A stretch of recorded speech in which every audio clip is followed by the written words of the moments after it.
Good morning, my dear students. This is the part number 2 of lesson number 8. Means in this part we are going to learn the different following topics that has been mentioned on the board. First, the root entry of allergen. There are 3 different roots.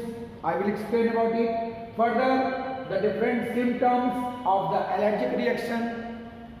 One most important allergic reaction is the anaphylactic or anaphylaxis or anaphylactic shock. It will be explained by me. Further, the different types of allergy, seasonal or perennial allergies. Fourth, the different precaution and preventive measures of the allergy. So, we should start from the first topic, that is entry route of allergen. What is the different entry route through which allergens, the substances which cause allergy are called allergen. So these different kinds of substances enter in our body through 3 different openings, or you can say through 3 different ways. The first one is nose. Suppose there is a lots of dust particles, smoke, it might be the pollen grains can enter in our nose, and they can cause the inflammation of the nose, mucosal layer of the nose, eyes, and it start running. Nose start secreting a lot of watery secretion. It causes sneezing, coughing, and different kinds of symptoms. Similarly, eye start watering, it become red, and it can cause the headache and different kinds of symptoms. Those through nose, these kind of substances enter, and it can cause the allergy in our body. Now, mouth. We take a different kinds of food in our day-to-day life. So many foods can cause the allergy in our body system. So, these allergy mainly cause in the buccal cavity, or you can say in the mouth, throat, pharynx, and it can cause the foodborne, means it can cause the oral allergy, and sometimes it can also, eating of the food can also bring the rashes on the body or surface of the skin. So in this way, mouth is the most important opening through which the allergen enter in our body with the help of the food, or it may be some fruits, anything. Now, the third number is the skin. Skin related allergy is caused by 2 different ways. First, it causes due to contact. If the allergen come in contact with the skin, it can causes the rashes on the skin, it can cause the itching and redness and different kinds of problems on the surface of the skin. And this skin related problem, when it causes on the surface due to contact of the allergen, is called contact dermatitis.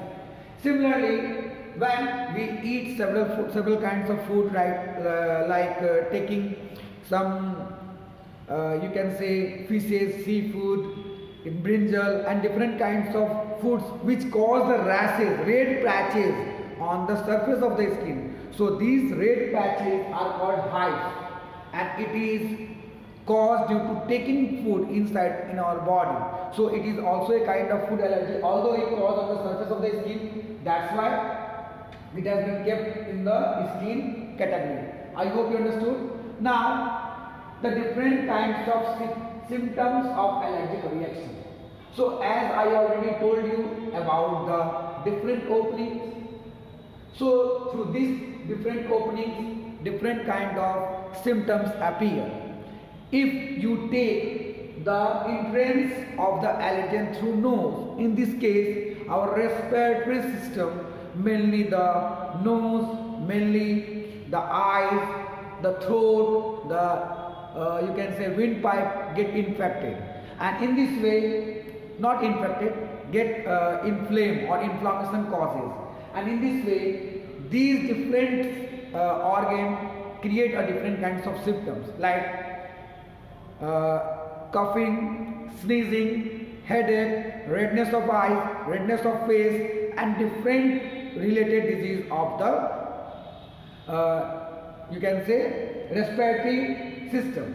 But one of the most important is the anaphylaxis. Anaphylaxis. Anaphylaxis is a kind of allergic reaction, or it is a symptom of allergic reaction in which the windpipe, or you can say trachea, or the nasal openings from that is called the different openings of the respiratory system, mainly the windpipe and the bronchus and bronchioles, get inflamed. Due to inflammation, it does not allow the passage of the wind properly, so it decreases the movement of the air into the lungs, and due to which it causes convulsion, means the people can fall down, become unconscious, and it triggers the immediate medical assistance. If that person is not go to the doctor at the proper time, it can cause the death due to suffocation, or you can say the different kinds of problem can be created at that time. So anaphylaxis or anaphylactic shock is the most dangerous allergic reaction that is although goes through the nose or happens through the nose, means the allergen enter into the body through the nose. I hope you understood. Next, through the mouth. So with the help of the mouth we eat food, and when we eat the food that cause allergy, obviously it can cause the allergy either in our tongue or in our buccal cavity, sometimes in our pharynx, sometimes in our food pipe, sometimes it also causes the inflammation of the intestine and many more things. As I already told that many people are suffering from this kind of food related allergen in their day-to-day life. So this when the food enters through the mouth, different kinds of symptoms, allergic reactions can be occurred. It can cause loose motion, it can cause stomach ache, or you can say abdomen pain, it can also arise, it can cause vomiting. So these all are also a very simple but dangerous symptoms of allergy that goes through the mouth with food.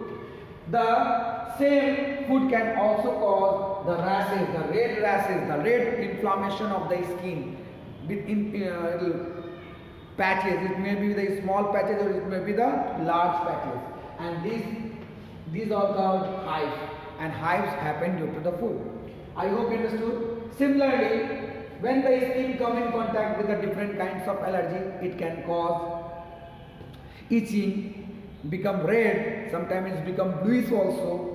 It can the person can scratch in such a way that it can bleed. So this is also a symptoms of allergic reaction. So I just get related the different openings through which the allergen enter and how do they affect our body and cause allergic reaction in our body has been explained by me. Now, what are the different types of allergy?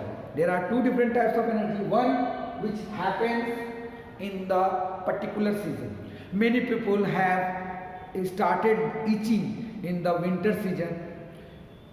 Many people's hand get rough and the outer skin get scratched, means it turn off, and the outer skin becomes small patches turn off, and this is also very simple symptoms or symptomatics of seasonal allergy. It happens during winter season. So there are lots of examples of a seasonal allergy. Mainly is the hay fever. What is hay fever?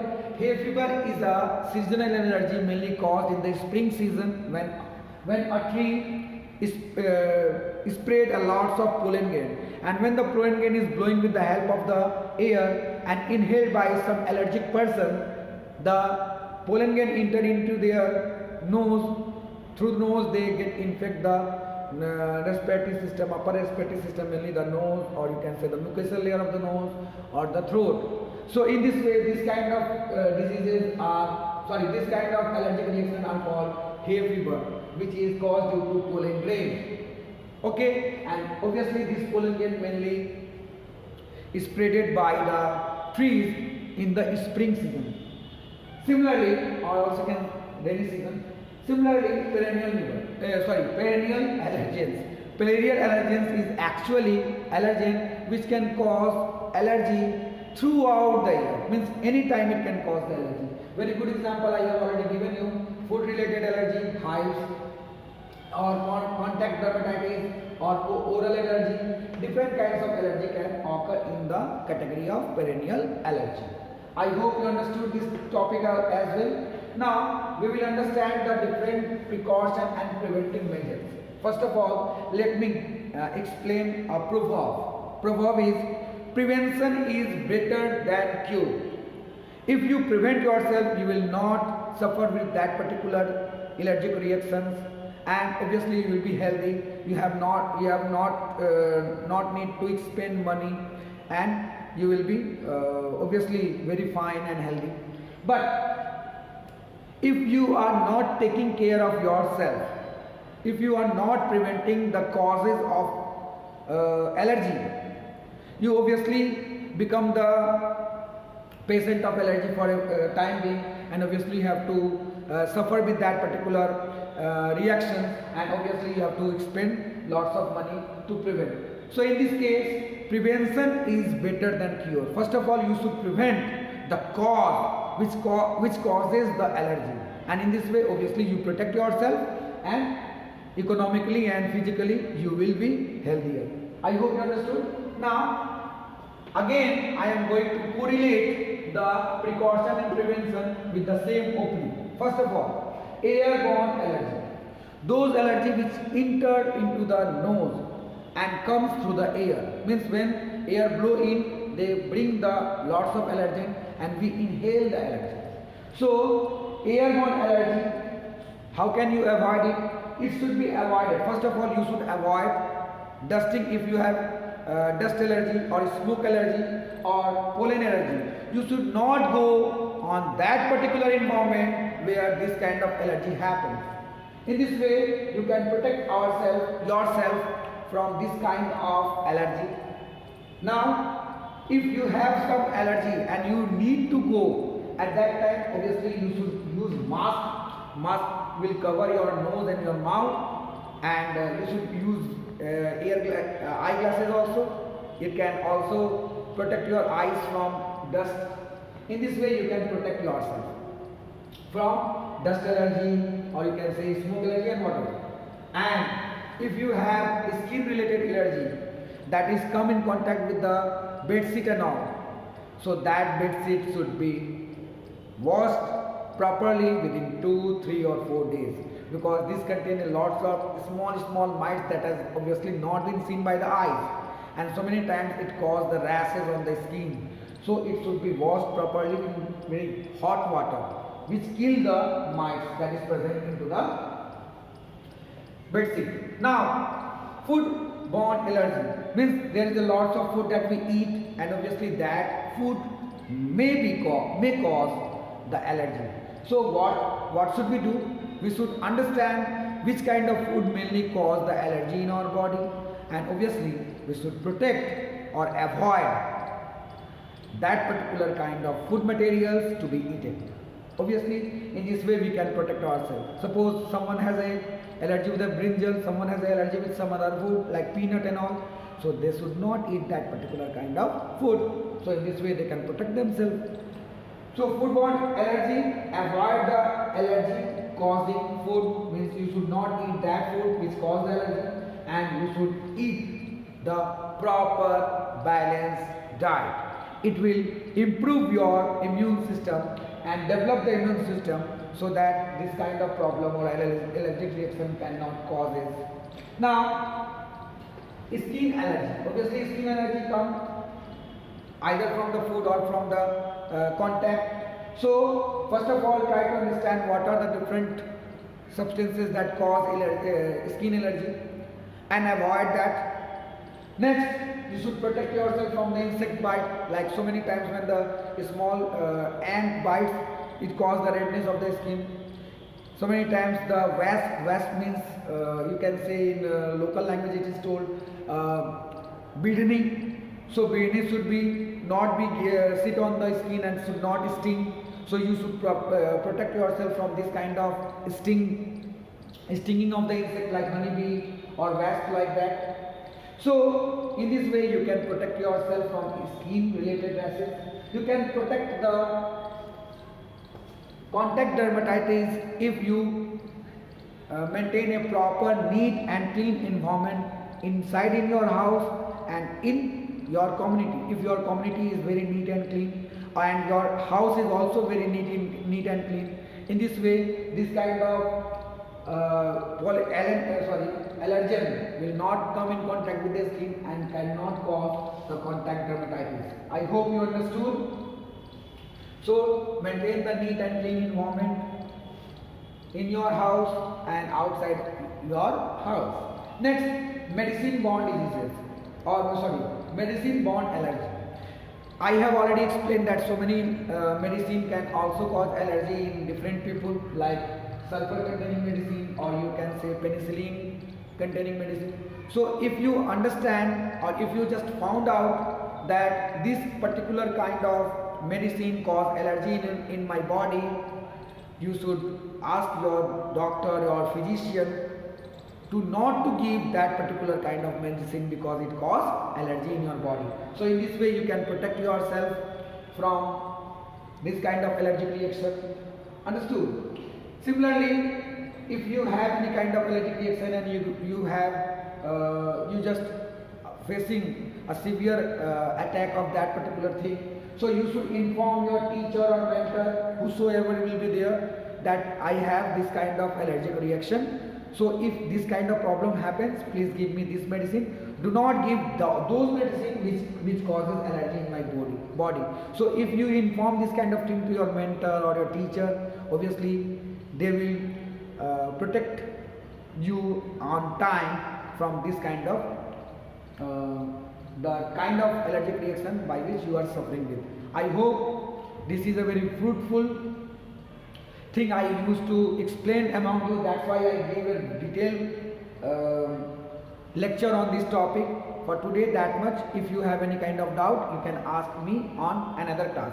From next class, we will do the revision or work from chapter number 5 to till chapter number 8. For today, that much. Bye-bye.